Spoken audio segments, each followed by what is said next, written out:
उन्हें क्या पता था कि वो देश की आज़ादी के लिए अपनी जान दे देंगे और एक दिन आज़ाद भारत में उसी नारे पर तलवारें खिंच जाएंगी, जिसके उद्घोष के साथ उन्होंने खुशी खुशी अपने प्राणों की आहुति दी थी। तो सत्य और तथ्य के आज के एडिशन में आपका स्वागत है। आज कहानी वंदे मातरम की, एक ऐसी पुरानी कहानी जो आपके होश उड़ा देगी।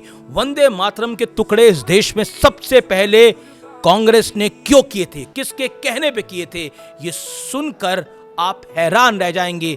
आज ये चौंकाने वाली कहानी आपके लिए लाया हूं, जरूर देखिए, शेयर करिए।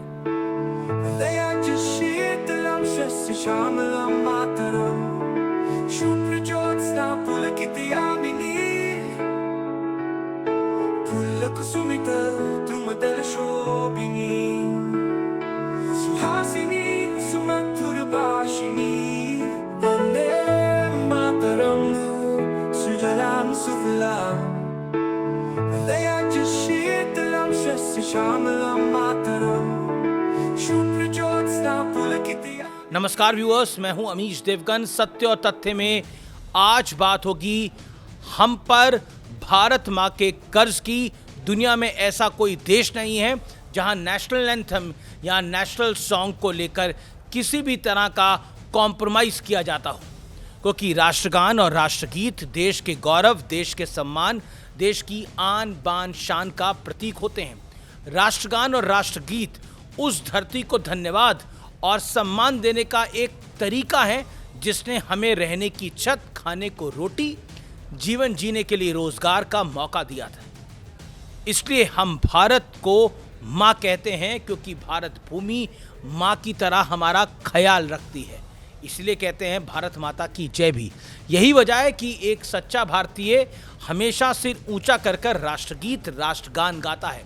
लेकिन भारत में अजब सियासत की गजब कहानी ये है कि हमारे यहाँ कुछ लोग ऐसे हैं जिन्हें राष्ट्रगान गाने से आपत्ति है, राष्ट्रगान के सम्मान में खड़े होने से ऐतराज है।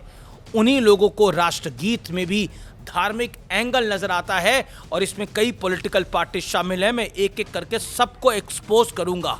सेकुलरिज्म के कथित सूरमा राष्ट्रगीत को हिंदुओं के भगवान की वंदना का गाना करार दे देते हैं। उत्तर प्रदेश के सीएम योगी आदित्यनाथ ने ऐलान किया कि यूपी के सभी स्कूलों में राष्ट्रगीत को अनिवार्य किया जाएगा।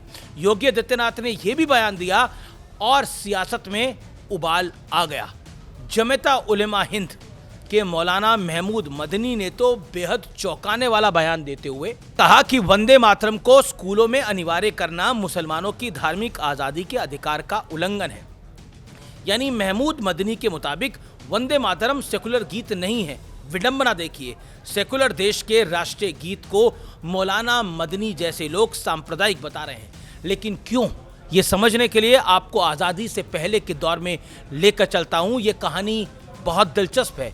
वंदे मातरम 1870 के दशक में लिखा गया था, लेकिन इस पर विवाद बंगाल के विभाजन के दौरान शुरू हुआ।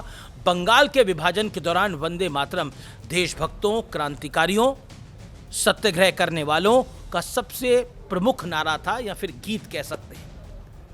1906 में ढाका में मुस्लिम लीग का गठन हुआ।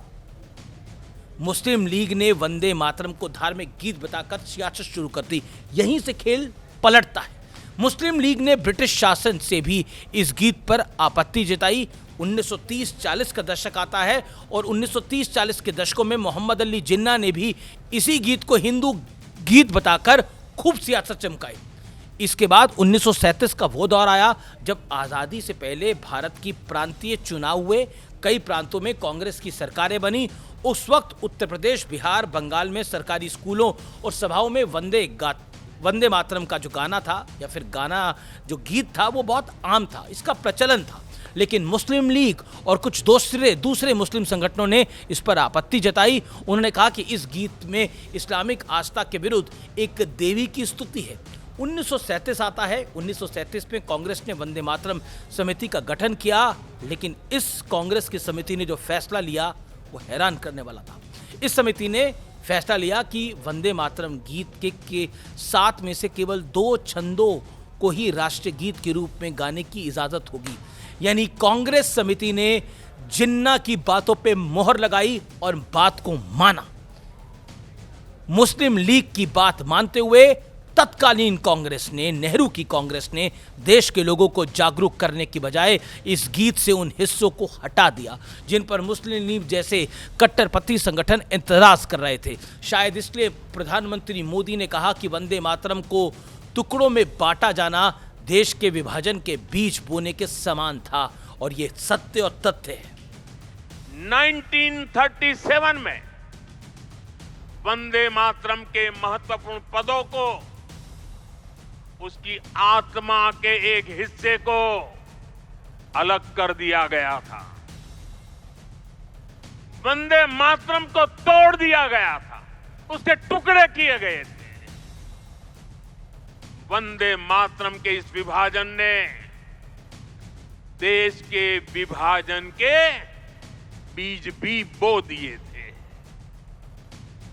ये वही मुस्लिम लीग है जिसने आगे चलकर भारत के टुकड़े करने की मांग की, और ये बात तो हम सभी जानते हैं कि भारत का विभाजन धर्म के आधार पे हुआ, हिंदू और मुसलमान के आधार पे हुआ। यानी पहले वंदे मातरम पर धार्मिक आधार पर माहौल बनाया गया, उसके इसलिए टुकड़े कराए गए, फिर भारत को भी विभाजित कर दिया गया और कांग्रेस सब कुछ मान गई।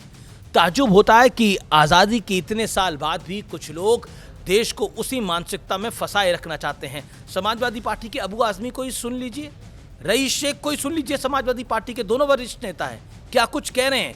देश को उसी विभाजनकारी सोच में बरगलाए रखना चाहते हैं। इन्हें पहचानिए और इनके एजेंडों में फंसने की बजाय भारत की बात को सुनिए, भारत के हित में फैसले लीजिए, वंदे मातरम पर गर्व कीजिए, क्योंकि इस नारे को लगाकर ना जाने कितने देशभक्तों ने अपने प्राणों की आहुति दे दी थी। वंदे मातरम तब अंग्रेज़ों को इसलिए चुभता था क्योंकि ये महज एक नारा या गीत नहीं था, उनकी ब्रिटेन वापसी का रिटर्न टिकट था। अंग्रेज चले गए लेकिन एक ऐसी सोच पीछे छोड़ गए जिसे भारत की एकता, अखंडता, संप्रभुता आंखों में चुभती है। इस मानसिकता से सावधान रहिए। मुझे मनोज कुमार का एक गीत याद आता है, भारत में रहने वाला हूँ, भारत की बात सुनाता हूँ, है प्रीत जहाँ की रीत वहाँ, मैं गीत वहाँ के गाता हूँ। और ये जो गीत है वो इसी प्रीति का गीत है। ये वंदे मातरम का गीत भारत का गीत है, आपका और मेरा गीत है। इसे सम्मान से गाइए, पूरा गाइए, शुद्ध गाइए। जिसको जिन्ना की वजह से कांग्रेस ने छोड़ दिया था, उसे पकड़ने का वक्त है।